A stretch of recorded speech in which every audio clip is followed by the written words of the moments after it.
Hello. Today we continue our study of the Dhammapada, on with verse number 6, which goes, pare vijānanti, mayamettha yamāmase, tattha vijānanti, tato sammanti medhagā. Which means, there are some who don't see clearly that we will all have to die.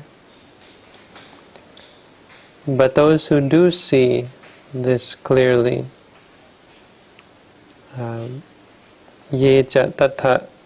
vijānanti, for those who do see clearly, because of that, tato sammanti medhagā, because of that they settle their quarrels or settle their disputes. So people who don't see clearly or don't fully understand vijānanti, many people don't see this. For those who see it, that see clearly that we all have to die, that nothing is permanent, they're able to settle their quarrels when they realize this truth. This was told in regards to one of my personal favorites, which is kind of odd, but it's an interesting monk story. It's about a quarrel that arose between two monks who lived in Yuttadhammo, a monastery in the Buddha's time. Yuttadhammo, there were two monks. One was very famous for teaching the Dhamma, which is the meditation practice and the things that the Buddha taught us to do, we should do. And another one was very famous for the Vinaya, the Buddha's teaching on the monk's rules and the things that one shouldn't do. And so they were both very famous. They each had a very large group of students.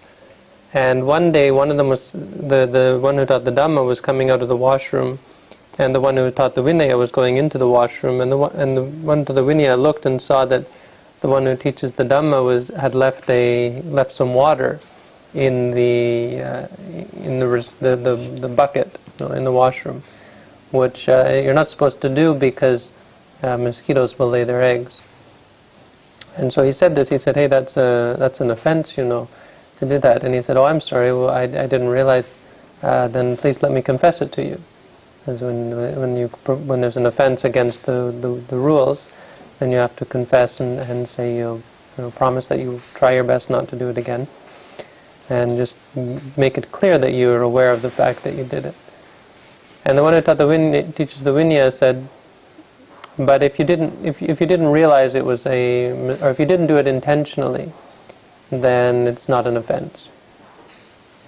And the other monk said, okay then, and he left without confessing it.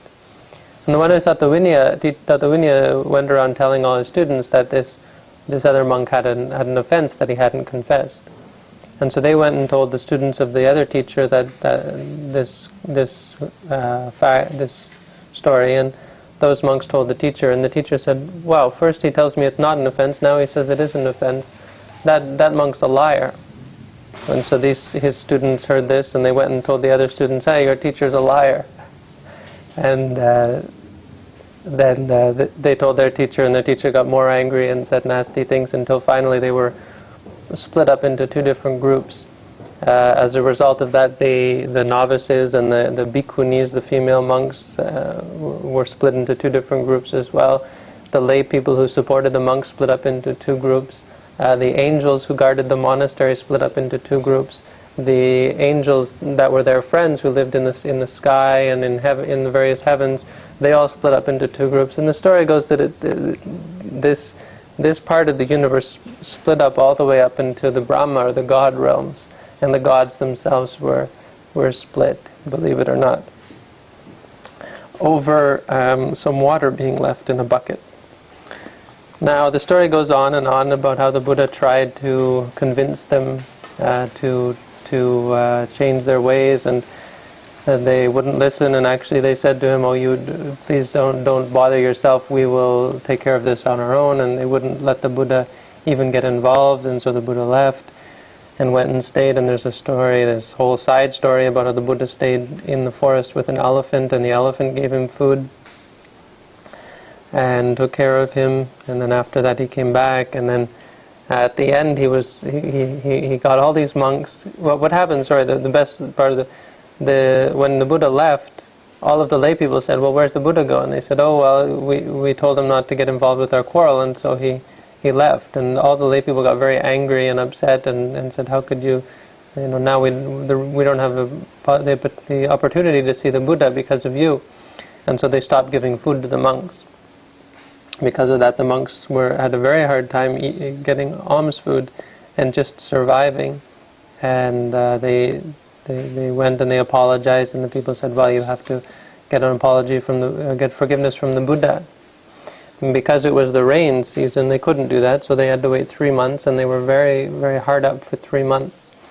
And after this, the Buddha came back, and then he put the monks who were quarreling in a special place and didn't let any of the other monks get involved with them.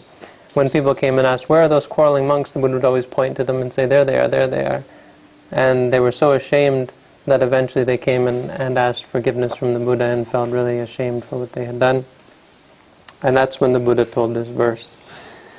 Now, the verse has, I think, 2 important lessons that we can draw from it. And the first one is in regards to death, which I sort of went into last time, but I'd like to talk a little bit more. The second one is about the importance of wisdom and understanding, and how understanding is really the key in overcoming quarrels and overcoming all suffering and all unwholesomeness, all evil. So first, in regards to death, it's interesting how the theory or the ideology, the teaching on rebirth and how the mind continues actually makes death an important event. And this verse kind of makes that clear in a way that we might not think of. The Buddha is telling us how important death is. And you think, well, if the mind continues, then how is it really so important? And the way it works is this: the body and the mind have they work together, but they have different characteristics. The mind is very quick. The mind in one moment can be here, the next moment can be there. It can arise and move very quickly from one object to the next. The body, on the other hand, is very fixed. And so our state of being in this life, on a physical level, is quite fixed, but on a mental level, it's quite fluid. So your mind can change, and if your mind becomes more and more corrupt, it can do that very quickly, and it can change from good to evil or from evil to good relatively quickly. And there can be quite a disparity, therefore, between the physical realm and the mental realm. You can be surrounded by good things and get lots of good and wonderful pleasures and luxuries, and have a very corrupt and evil mind that one would think this person doesn't deserve all of that luxury. But the truth is, this is because of the difference. The body is a coarse construct, and the amount of energy that is involved in simply the creation of a human being or of a physical construct is immense. And so it has a great power, this power of inertia, where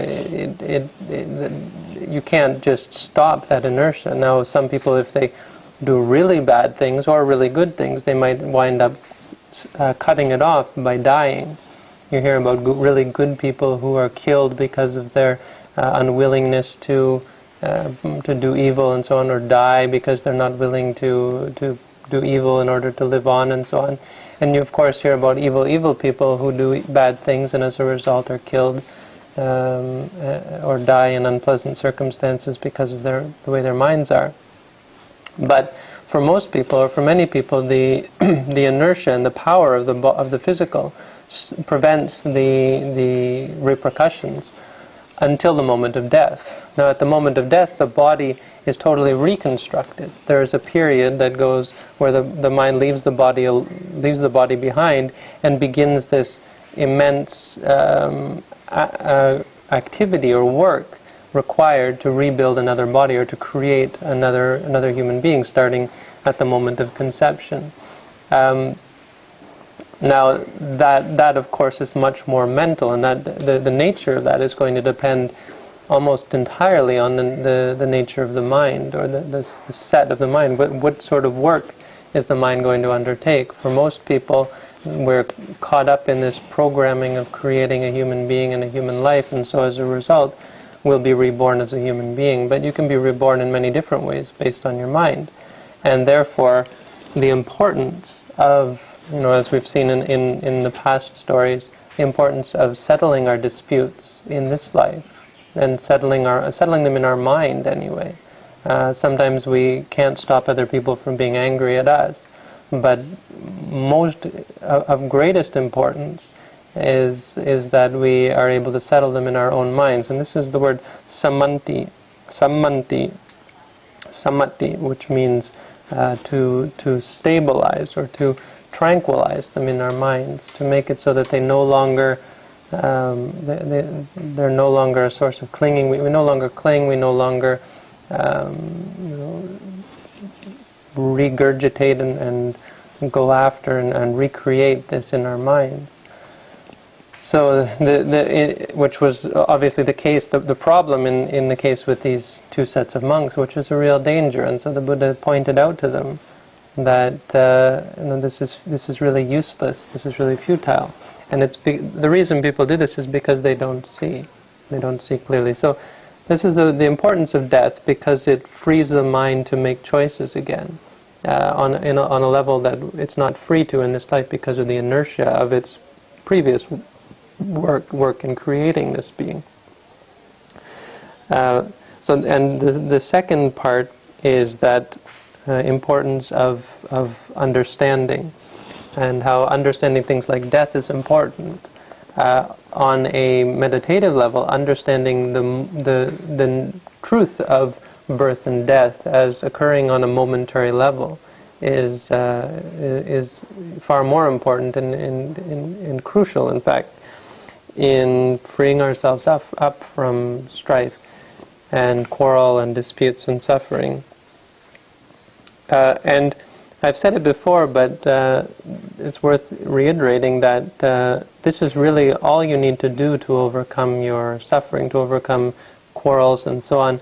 You don't have to go and apologize to the people. I mean, that's always a good way to overcome it. But on a general level, in regards to our clingings, in regards to our cravings, in regards to our attachments, all that needs to be done is to see it clearly. When you're addicted to something, you don't have to force yourself to stop or try to convince yourself that it's wrong or remind yourself again and again how bad you are for doing it. All you have to do is see the addiction clearly for what it is. See it objectively. Let it be. Let it come up. And when you see it for what it is, you'll let go of it. You'll have no desire to cling to it, because you'll see that everything ceases. So this Buddha's teaching on death was only the introduction. It's this reminder to bring the monks back to this idea that everything arises and ceases. Because once they can see that we die, they can see how futile it is. Why are we fighting? What are we hoping to gain? We can come out on top, as I said in the last video.